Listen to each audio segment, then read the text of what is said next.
The early morning sun filtered through the towering glass windows of the Grand Lux Hotel, casting golden streaks across the polished marble floors. Sophie moved silently through the opulent corridors, her cart laden with fresh linens, cleaning supplies, and a small radio that played soft classical music. At 28, she had spent nearly a decade working as a cleaner in hotels like this one. Places where luxury dripped from every surface but rarely touched those who kept them pristine. Sophie's hands worked quickly and efficiently, smoothing out wrinkles on bedsheets, dusting intricate wooden furniture, and ensuring every corner gleamed under her meticulous care. Her dark hair was tied back neatly, and her uniform, a crisp navy dress with the hotel's emblem stitched over the heart, was always spotless despite the grueling hours. To guests passing by, she might have been invisible, blending into the background like any other staff member. But Sophie didn't mind. She took pride in her work, knowing that even if no one noticed, she played an essential role in maintaining the illusion of perfection. Today, however, would be different. As Sophie entered Suite 2407, one of the hotel's most extravagant penthouses, she paused to admire its grandeur. Floor-to-ceiling windows offered panoramic views of the city skyline, while plush velvet sofas and crystal chandeliers exuded old-world elegance. It was easy to forget she was just here to clean. She started tidying up methodically, fluffing pillows and straightening throws. Just as she reached for a discarded towel near the nightstand, a shrill ring pierced the silence. Startled, Sophie glanced around, realizing it came from the phone resting beside the bed. Guests occasionally left their phones behind, so finding one wasn't unusual, but hearing it ring felt intrusive somehow. For a moment, she hesitated. Should she answer? What if it was urgent? Taking a deep breath, she picked up the receiver and pressed it to her ear. "Hello?" she said cautiously, instinctively switching to Dutch when she heard faint murmurs on the other end. Eindelijk," came the relieved response. A man's voice, brisk yet warm, spoke rapidly in flawless Dutch. "Ik probeer mijn collega te bereiken.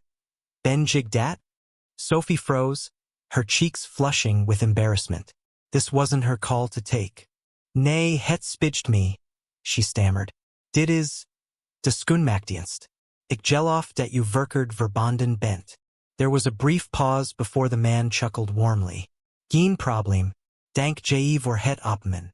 His tone shifted slightly, curiosity creeping into his voice. "Je spreekt vloeiend Nederlands. Ben je van origin Netherlands?" "No, meneer," Sophie replied, regaining some composure. "Mijn ouders zijn immigranten. Zij hebben het mij geleerd." "Indrukwekkend," he said, sounding genuinely impressed. "Bedankt nogmaals. Ik zal proberen mijn collega later te bellen." With that, the line went dead. Sophie hung up the phone slowly, her heart still racing. Who was that man? And why did answering his call feel like stepping into another world entirely? Unbeknownst to Sophie, the caller was none other than Mr. Adrian van der Meer, one of Europe's wealthiest entrepreneurs. Known for his sharp business acumen and relentless drive, Adrian rarely let details slip past him, and something about the young woman on the other end of the line intrigued him.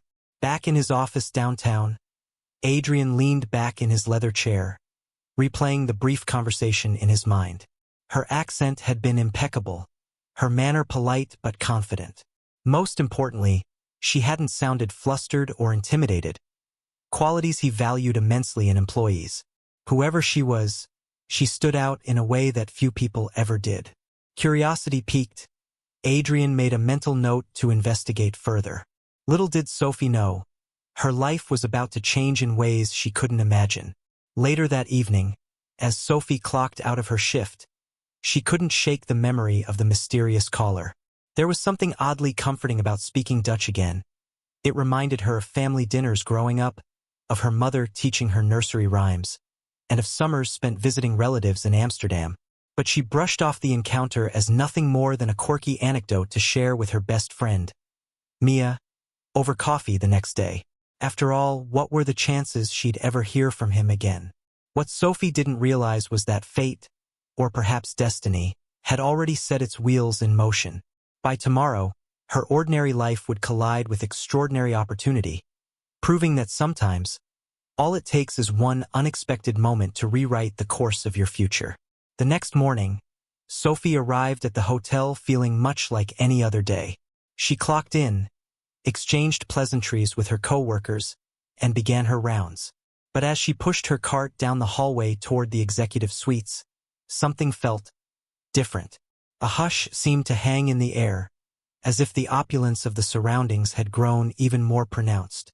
When she reached Suite 2407, the same penthouse where she'd answered the fateful call, she was surprised to find a note taped to the door. Written in neat block letters were the words, "Please report to the penthouse suite immediately." Beneath it was a signature scrawled hastily, "Management." Sophie frowned, her stomach tightening with unease. Had she done something wrong? Was this about yesterday's phone call?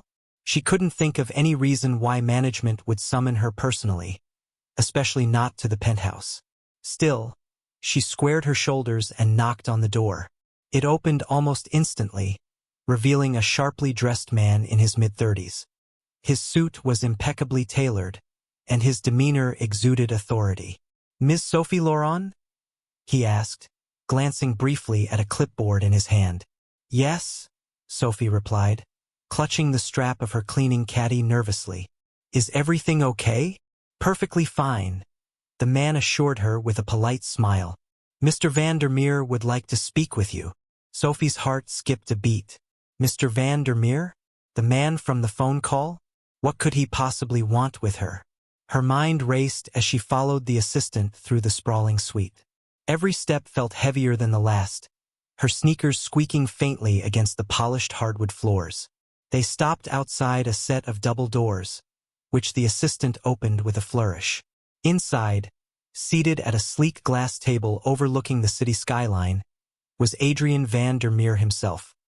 He rose as Sophie entered, his tall frame commanding attention. Dressed in a charcoal gray suit, he radiated confidence and power, but his eyes softened slightly when they met hers. "Ms. Laurent," he said warmly, extending a hand. "Thank you for coming."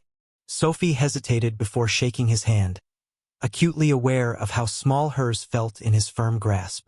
I'm not sure what this is about, sir," she admitted, her voice trembling slightly. Adrian gestured for her to sit across from him, his expression thoughtful. "Let me begin by apologizing if my request seems unusual. I assure you, there's no cause for concern." As he spoke, Sophie studied him closely.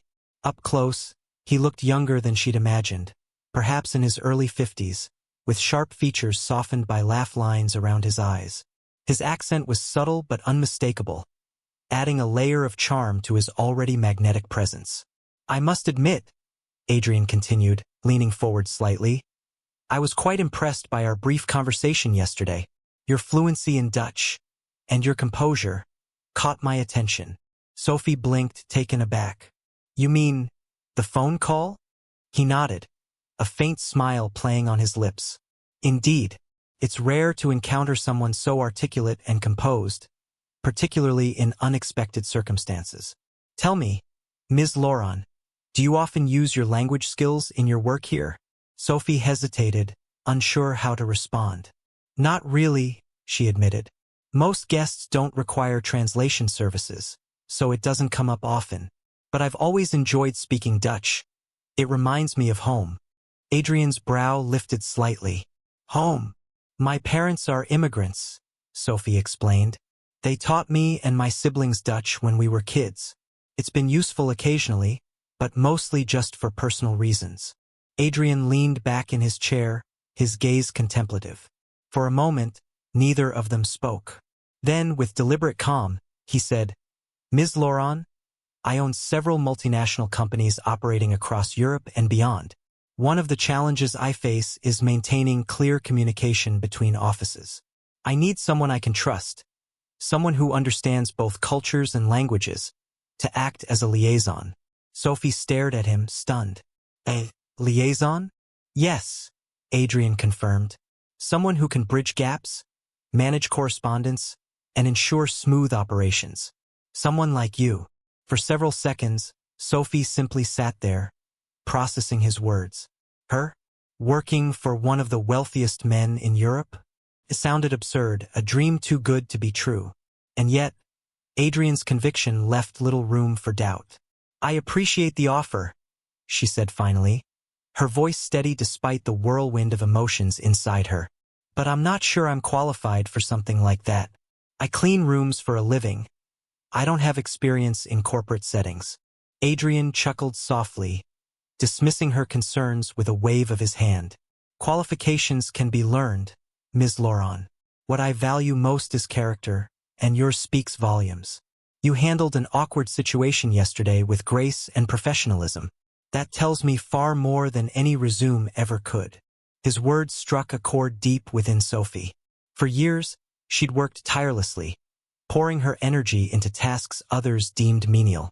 To hear someone like Adrian acknowledge her worth, not just as a worker, but as a person, was profoundly validating.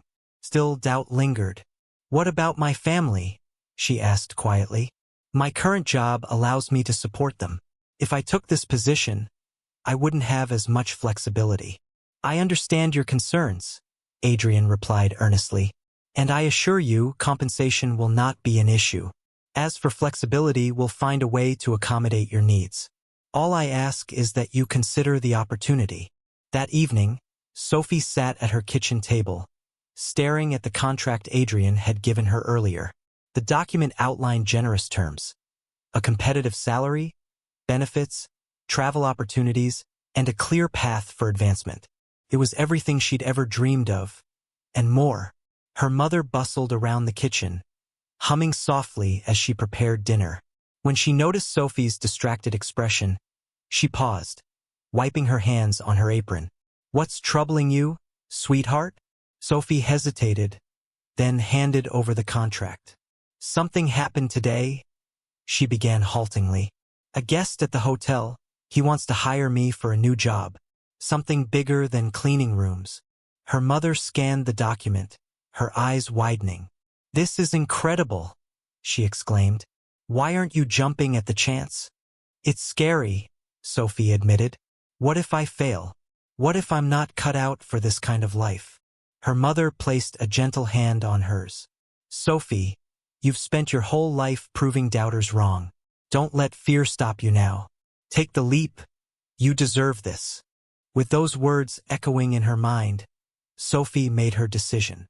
The next morning, she returned to the hotel, ready to embrace the unknown. The first day of Sophie's new role felt like stepping onto another planet. Gone were the familiar hallways of the Grand Lux Hotel, replaced by sleek office corridors lined with glass walls and buzzing with activity.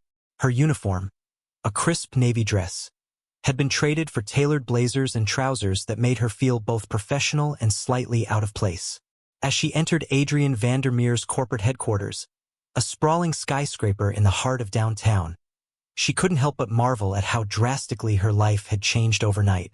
Adrian greeted her warmly on her arrival, introducing her to key members of his team during a brief orientation meeting.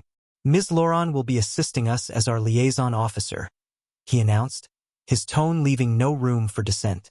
"Her language skills and cultural understanding will prove invaluable as we expand operations internationally." While some colleagues nodded approvingly, others exchanged skeptical glances. Sophie caught whispers behind cupped hands, comments about her background, her lack of formal qualifications, and whether she truly belonged in such an elite environment. She forced a polite smile, reminding herself that proving herself would take time. Sophie's initial days were a whirlwind of learning curves. She spent hours poring over company manuals, memorizing organizational charts, and studying industry jargon that often left her head spinning. Emails flooded her inbox faster than she could respond, each one requiring careful attention lest she make a costly mistake. Meetings stretched late into the evenings, where acronyms flew back and forth like arrows in battle, and decisions were made with lightning speed. First, Sophie struggled to keep up. During one particularly grueling session, she accidentally misinterpreted a Dutch email from a partner company, leading to minor confusion among the team. Though Adrian quickly smoothed things over, Sophie couldn't shake the embarrassment that followed. That night, she sat alone in her apartment, staring at her reflection in the mirror. "Who do you think you are?" she whispered to herself, tears pricking at the corners of her eyes. "You don't belong here." But then she remembered her mother's words, "Don't let fear stop you now." Taking a deep breath, Sophie resolved to push through the discomfort. Failure wasn't permanent, it was simply part of the process. Despite the challenges, Sophie began finding allies within the company. One standout was Elena, a senior project manager who took Sophie under her wing. Elena was sharp-tongued yet fiercely loyal, offering guidance without sugarcoating reality. Over lunch breaks, they discussed everything from negotiation tactics to navigating office politics.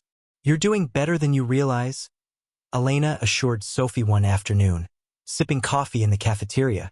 "People underestimate you because of your past, but trust me, they'll see what I see soon enough. Someone with grit, intelligence, and potential." Another unexpected ally was Adrian himself. Though busy managing his empire, he made time to check in with Sophie regularly, offering encouragement and constructive feedback. "Remember why I hired you?" he told her once during a private meeting. "Not because you fit the mold, but because you bring something unique to the table. Don't lose sight of that." His belief in her became a lifeline, anchoring Sophie when self-doubt threatened to pull her under. Even as Sophie adapted to her new role, she refused to abandon the values that defined her. Every Sunday, she visited her old workplace, catching up with former coworkers and sharing stories over cups of tea in the break room. To them, she remained Sophie, the hardworking cleaner who never complained, even when the job got tough. "You've really made it big, haven't you?" joked Maria, one of her closest friends from the hotel staff. "Next thing we know, you'll be flying private jets." Sophie laughed, shaking her head. "I'm still the same person, Maria, just wearing nicer clothes." These visits reminded Sophie of her roots, grounding her emotionally and keeping her connected to the people who mattered most. They also served as reminders of why she needed to succeed, not just for herself, but for those who believed in her journey. Months passed, and Sophie gradually found her footing. She mastered the art of multitasking, balancing emails, phone calls, and meetings with increasing ease.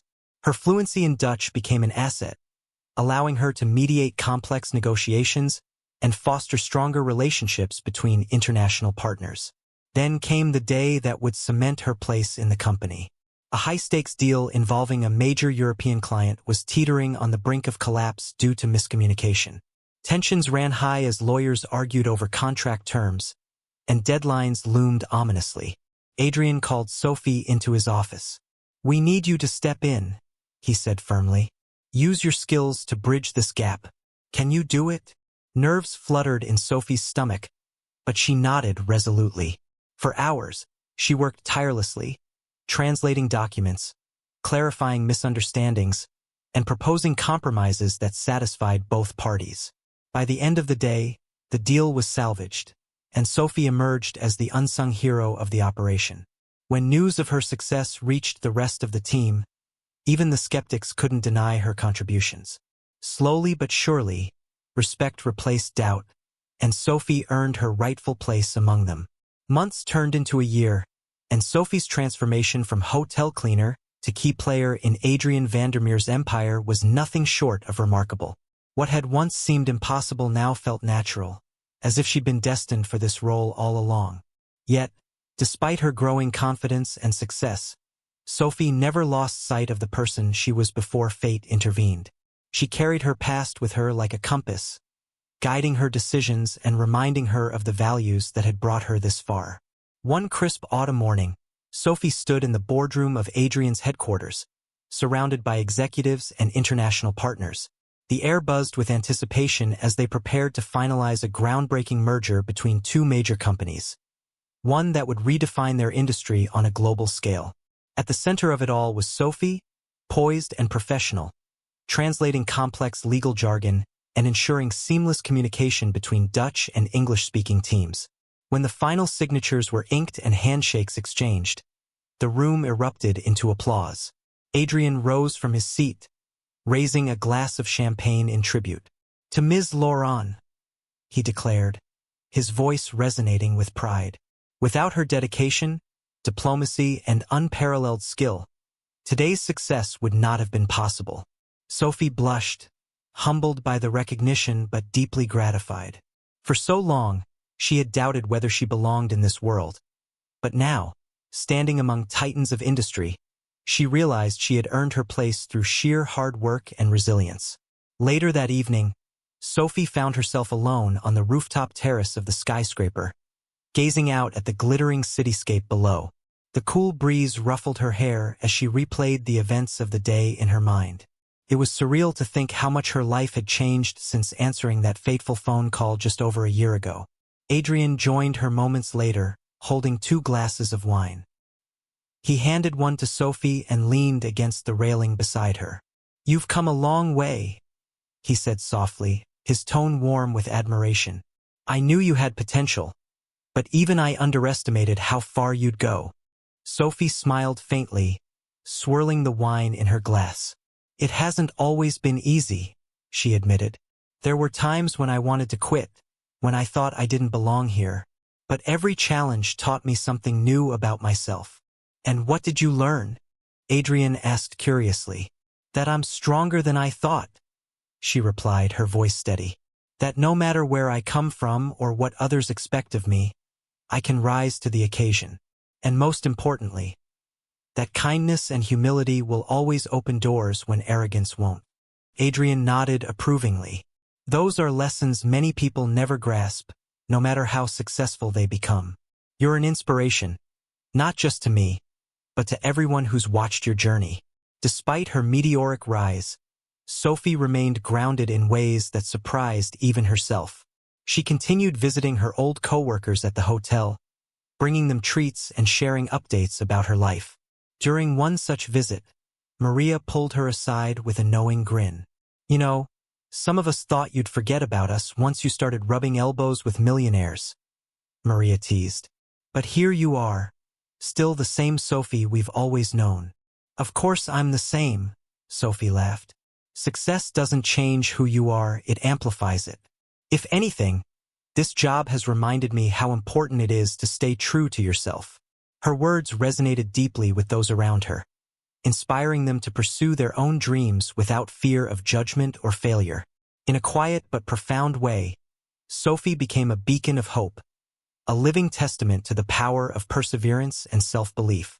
On her next trip abroad, Sophie found herself walking through the cobblestone streets of Amsterdam, the city where her love for Dutch culture began. The familiar sights and sounds filled her with nostalgia, transporting her back to childhood summers spent learning nursery rhymes from her mother. As she strolled past quaint cafes and historic buildings, she couldn't help but reflect on how far she'd come and how much further she could go. Standing on a bridge overlooking a serene canal, Sophie addressed the reader directly, her gaze thoughtful yet resolute. "Sometimes, life gives you chances you never saw coming, opportunities disguised as ordinary moments or even mistakes that end up changing everything. When that happens, don't let fear hold you back. Take the leap, because somewhere out there, someone is waiting to see the brilliance you bring to the world." With that, she turned and walked away, her silhouette framed by the golden glow of the setting sun.